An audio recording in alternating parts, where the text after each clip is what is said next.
महाभारत में वर्णित कथा के अनुसार एक समय में हस्तिनापुर के राजा महाराज शांतनु हुआ करते थे।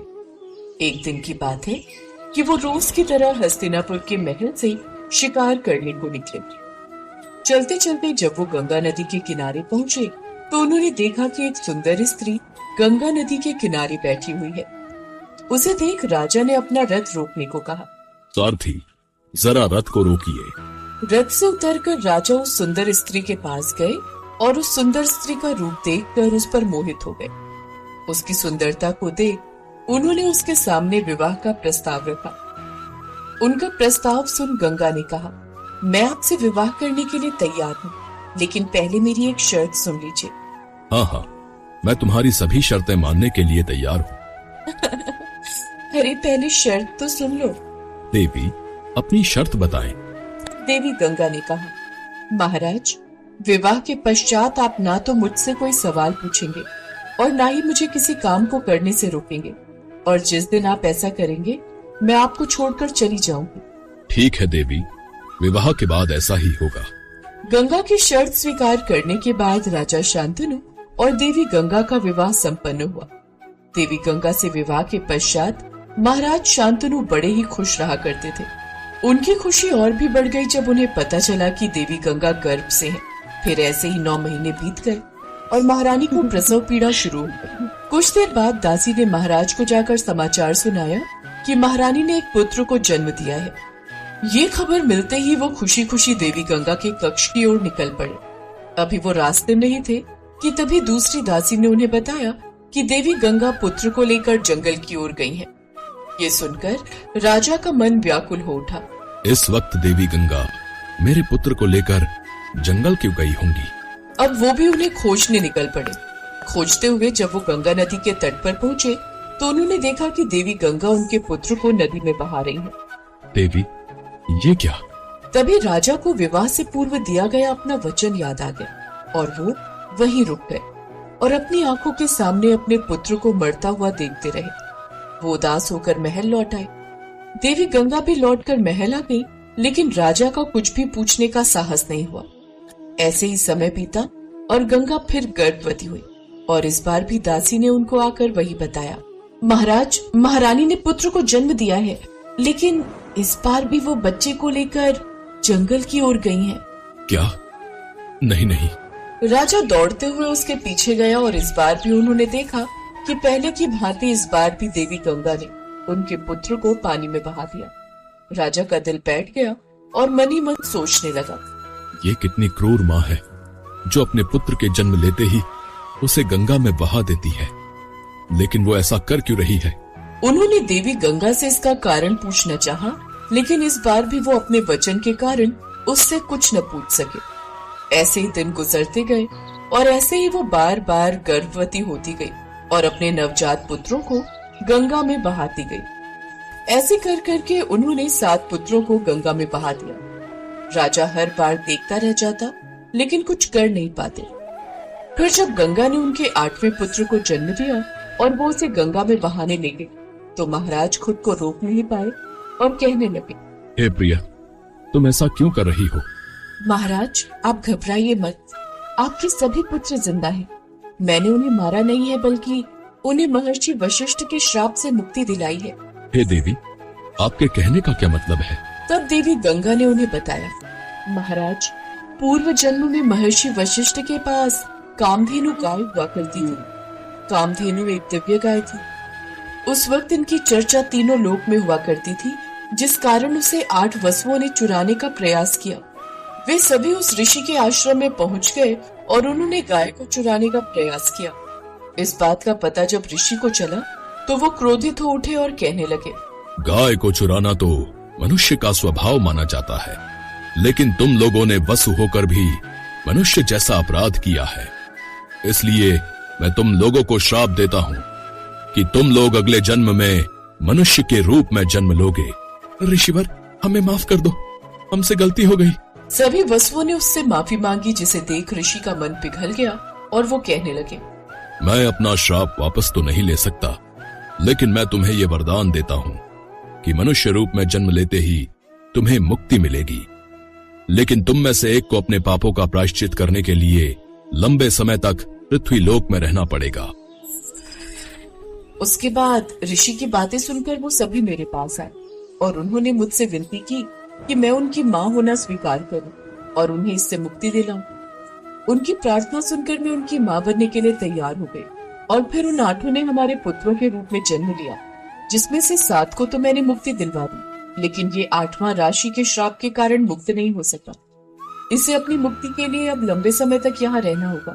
परंतु महाराज, अपनी शर्त के मुताबिक मैं अब वापस जा रही हूँ और आपके इस पुत्र को भी अपने साथ ले जा रही हूँ, और समय आने पर आपका ये पुत्र आपको लौटा दूंगी। इतना कहकर देवी गंगा अपने उस 8वें पुत्र के साथ गंगा नदी में विलीन हो गई। नहीं नहीं देवी, नहीं देवी गंगा। इसके बाद भारी मन से राजा शांतनु अपने महल लौट आए। ऐसे ही कई साल बीत गए। एक रोज जब राजा शांतनु गंगा नदी के पास सैर कर रहे थे तो उन्होंने देखा कि एक युवक ने अपने तीरों से गंगा के बहाव को रोक दिया है, जिस कारण गंगा नदी का पानी सूखने लगा। वो जल्दी से उस युवक के पास गए। ये तुमने क्या किया? इस गंगा नदी के बहाव को फिर से संचालित होने दो। अपने तीरों को हटाओ यहाँ से। नहीं, मैं ऐसा नहीं करूंगा। अब दोनों के बीच युद्ध की स्थिति उत्पन्न हो गई। तभी वहाँ देवी गंगा प्रकट हुई और बोली, महाराज, ये आपका ही पुत्र देवव्रत है। इसने शास्त्र का ज्ञान द्रोणाचार्य से प्राप्त किया है और अस्त्र शस्त्र का ज्ञान शुक्राचार्य से प्राप्त किया है। अब मैं इसे आपके हवाले कर रही हूँ। गंगा ये कहकर वहाँ से चली गई और राजा अपने पुत्र के साथ महल में लौट आए और कालांतर में यही देवव्रत अपनी प्रतिज्ञा के कारण भीष्म कहलाए।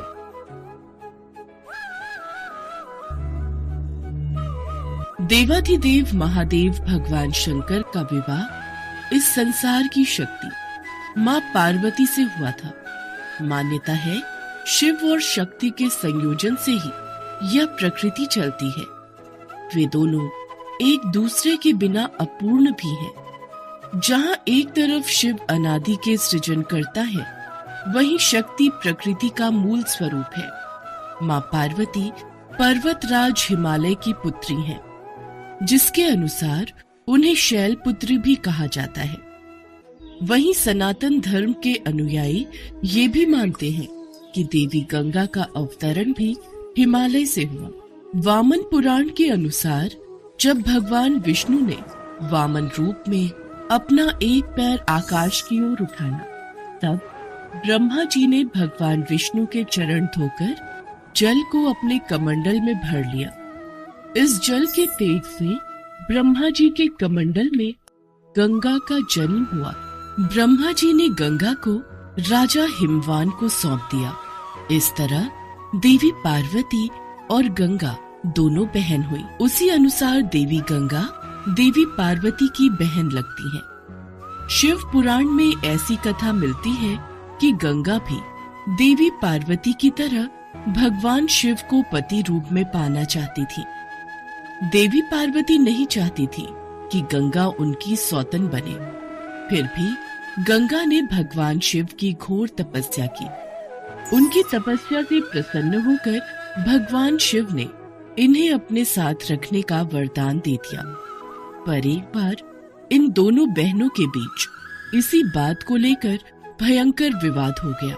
विवाद इतना बढ़ गया कि माँ पार्वती ने माँ गंगा को श्राप तक दे दिया। एक बार भगवान शिव अपने परम निवास कैलाश पर्वत पर ध्यान अवस्था में बैठे थे। साथ में माता पार्वती भी ध्यान में मग्न थी। शिव और शक्ति का यह सुंदर स्वरूप एक साथ बहुत सुंदर लग रहा था। एक तरफ जहाँ महादेव और महादेवी ध्यान मग्न थे, वहीं शिव जी के परम भक्त नंदी जी अपने प्रभु और माता की शोभा को निहार रहे थे। दोनों का यह सुंदर स्वरूप देख खुद ही नंदी जी के नेत्रों से आंसू बहने लगे। अपने भक्त की आंखों से बहते अश्रुओं का भान जैसे ही महादेव को हुआ, उन्होंने अपने नेत्र खोले। महादेव ने जैसे ही भक्त चिंता में नेत्र खोले तो उन्होंने देखा सामने ही हाथ जोड़े देवी गंगा खड़ी थी। गंगा को देख महादेव हैरान होते हुए बोले, देवी गंगे आप? हे आदि पुरुष, आपके रूप को देखकर मैं आप पर मोहित हो गई हूँ। कृपा कर मुझे पत्नी रूप में स्वीकार करें। देवी गंगा, आप तो जानती हैं, देवी पार्वती के सिवा हम किसी को पत्नी रूप में स्वीकार नहीं कर सकते। हमारा विवाह पार्वती के साथ हुआ है और देवी पार्वती ही हमारी अर्धांगिनी है। हमने आपकी तपस्या से प्रसन्न होकर आपको अपने शीश पर स्थान दिया है। इसका तात्पर्य ये नहीं कि आप पार्वती का स्थान लें।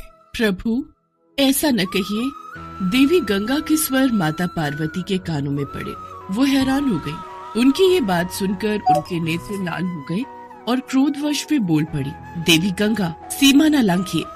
मत भूलिए महादेव हमारे पति हैं। अरे बहन, क्या फर्क पड़ता है? वैसे भी भले ही तुम महादेव की पत्नी हो, फिर भी देवाधिदेव महादेव शीश पर तो मुझे ही धारण करते हैं। जहाँ कहीं महादेव के साथ तुम नहीं जा सकती, मैं तो वहाँ भी पहुँच ही जाती हूँ। गंगे, तुमने मेरी बहन होने की सीमा लांघी है। मैं तुम्हें श्राप देती हूँ।